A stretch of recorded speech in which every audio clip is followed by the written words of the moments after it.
એમાં ઘનશ્યામ મહારાજ સાથે અમારો બહુ જ લગાવ છે, કારણ કે બહુ વર્ષો સુધી ઘનશ્યામ મહારાજનું ભજન કર્યું છે, ઘનશ્યામ મહારાજના દર્શન કર્યા છે.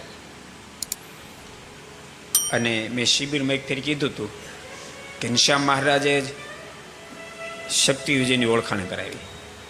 સ્વામી સાધુ થવાનો સંકલ્પ તો પહેલેથી હતો જ આપણો, સમજણ થયા તે દાડાનો.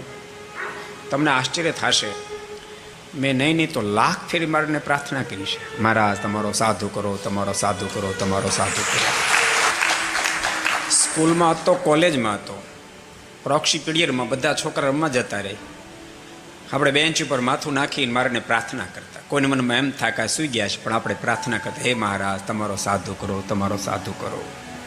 તો આ જે સત્સંગનો ઉજાસ છે, આજે તમે જ્યાં દ્રષ્ટિ નાખો ત્યાં તમને બહુ જ મોટા મોટા સંતોના દર્શન થાય. તે દાડે એટલી પહેચાન નહોતી, પરંતુ તેમ છતાં સંકલ્પ તો હતો, દ્રઢ હતો, સાધુ થવું છે. પૂજ્યપાદ પુરાણી સ્વામીને ત્યાં એકની ઓળખાણ હતી, અને હૃદય મને ખૂબ પુરાણી સ્વામી પ્રત્યે ભાવ હતો, એટલે ત્યાં સાધુ થવા માટે ગયો. પણ પુરાણી સ્વામી કહે, ભગત તમારી ઉંમર મોટી થઈ ગઈ, હવે તમે ક્યારે સાધુ થાવ ને ક્યારે તમે ભણો ને ક્યારે તમે તૈયાર થાવ. કારણ કે 21મી વર્ષમાં ચાલતું હતું, અને ત્યાં બરાબર તેડવા માટે આવ્યા, એટલે આપણે આવતા રહ્યા, કારણ કે ત્યાં તો સમય ના પાડી. પણ મન વધારે ઝંખતું હતું કે હવે ક્યાં જાવ એમ. ઘનશ્યામ મહારાજ પાસે દર્શન કરીને સ્વામી ઘનશ્યામ મહારાજને પ્રાર્થના કરી, કાંઈક રસ્તો તો બતાવો. ખરેખર જે શબ્દ કહું છું સનાતન સત્ય કહું છું.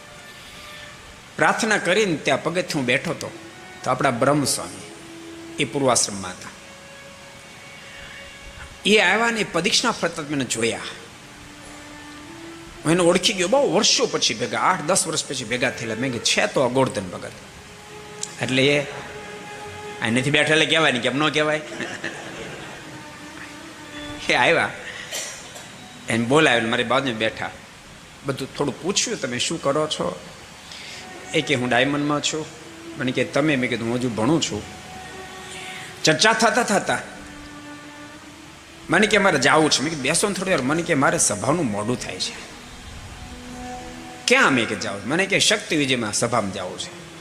અને શક્તિ વિજયનું નામ બહુ ડેન્જર હતું, ભક્તો હારા પણ નામ ડેન્જર. એટલે મેં કીધું ઓહો, શંભગત 100 વર્ષના થવાના, મારે મોઢામાં શંભગત શબ્દો બોલવો તો ત્યાં આવ્યો. તમે જો હું બોલવા દઉં ને, મેં ક્યાં? મને કે શંભગતના બંગલે શક્તિ વિજયમાં સભા થાય છે. નહીં ત્યાં ન જવાય, ત્યાં તે જવાતા જ ભલામણ, કારણ કે આપણે નામ સાંભળ્યું. મને કે એક ફેર તમે આવો તો ખરા. અને હું ગયો. અને વખતે નનોમાં પ્રથમનું 18મું વચનામૃત વાંચ્યું, અને પ્રાગજી ભગતે સ્વામિનારાયણ ચરિત્ર ચિંતામણીમાંથી ભગવાન સ્વામિનારાયણ બાપુ સાહેબનો મેળાપ જે વડતાલમાં થયો એ પ્રસંગ વાંચ્યો, હૃદય બહુ સ્પર્શી ગયો. અને પ્રથમના 18મા વચનામૃતમાં મારે સ્પષ્ટ બતાવ્યું કે આમ કર્યા સિવાય મુક્ત નહીં થવાય. પંચ જ્ઞાન ઇન્દ્રિયોનો આહાર શુદ્ધ કર્યા સિવાય મુક્ત નહીં થવાય. આમ તો જન્મ સત્સંગમાં પણ વચનામૃત કોઈ નહીં વાંચેલું. મનમાંથી ઓહો, કેટલું અદભુત વચનામૃત છે. બીજે દાડે ચાલતો રામપરા મંદિરે ગયો, અને ત્યાંથી વચનામૃત લીધું મેં. અને એ વખતે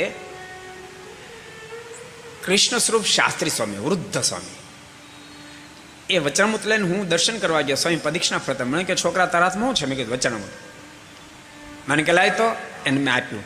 સ્વામી એના પર આશીર્વાદ ટાંકી દીધા, અને 2.5 દિવસમાં આખું વચનામૃત મેં પૂરું કર્યું. 2.5 દાડા. આનંદ. અને 13 દાડા સુધી સભામાં ગયા. 13 દિવસ ત્યાં ખબર પડી 6 ધામની યાત્રા નીકળે છે.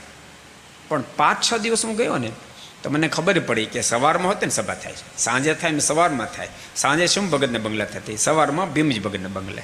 કંતિભાઈ આ બધા જૂના જોગી છે.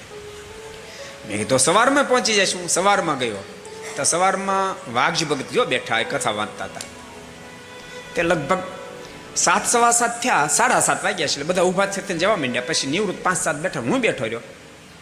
એટલે વાઘજી ભગત મને પ્રશ્ન કર્યો. મને કહે કે ભગત કેમ કામે નથી જવું? મેં કીધું મારી રજા છે. મને કે કેમ રજા છે? મેં કીધું મારે વેકેશન છે. મને કે અત્યારે વેકેશન? મેં કીધું વેકેશન છે ને મારે કાંઈ વેકેશન પાડવાનું. મને કે એમ કેમ? મેં કીધું મારે સાધુ થવું. મને કે અહીંયા આવો કે તારે બહુ તાન હતું બધા, અહીંયા આવો.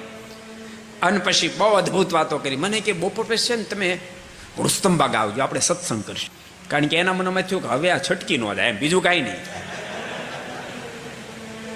રુસ્તમબાગ અમે ગયા, ત્યાં પણ વાઘજી ભગત ખૂબ અદભુત વાતો કરી. 13 દાડાના અંતે પછી યાત્રામાં નીકળ્યા. અને પછી ઠાકોર સાધુ કર્યા. પછી આખો થોડી ઇતિહાસ કહેવા નવરા છે, હાલી મળ્યા ત્યાં. પણ મારે તો આજ ઘનશ્યામનો પાટોત્સવ છે એટલે પ્રસંગ યાદ કર્યો.